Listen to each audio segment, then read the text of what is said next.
Labrīt, ir 8 no rīta, un šodien mēs dosimies ciemos pie Madonas pasta nodaļas. Un tu gan paliksi mājās, jo. Pastā sāku strādāt augusta beigās, un tad man visu laiku ir bijusi vēlme arī aizbraukt uz kādu mazāku pasta nodaļu. Zinu, ka mūs gaida arī Iveta un Ingrīda.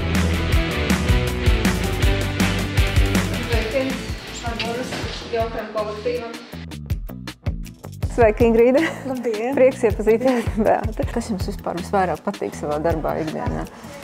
Taisni komunikācija ar cilvēkiem. Cilvēkiem, jā. Īstenībā paciņas patīk, kad viņš saņem paciņu, un tas ir ilgi gaidīts vēl jau vairāk. Jā, lūdzu. Sakiet, jums nav karte vēl pie šī konta pastā? Jums būtu lētāk vienkārši, ja jums būtu karte, tad nebūtu jāmaksā komisijas naudu par izņemšanu. Izvedīsim pastu. Varat braukt līdzi. Šis viss ir tas, kas būs jāvada. Tas būs pa gājienam, jā. Reiz aiz meža būs kastīte.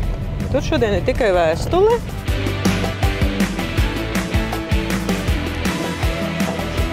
Te uzticās pasniekam. Maršruts ir izbraucis. Paldies par palīdzēšanu. Tiešām var redzēt, ka jūs ar visu sirdi un dvēseli strādājat. Paldies, lai veicas, jā.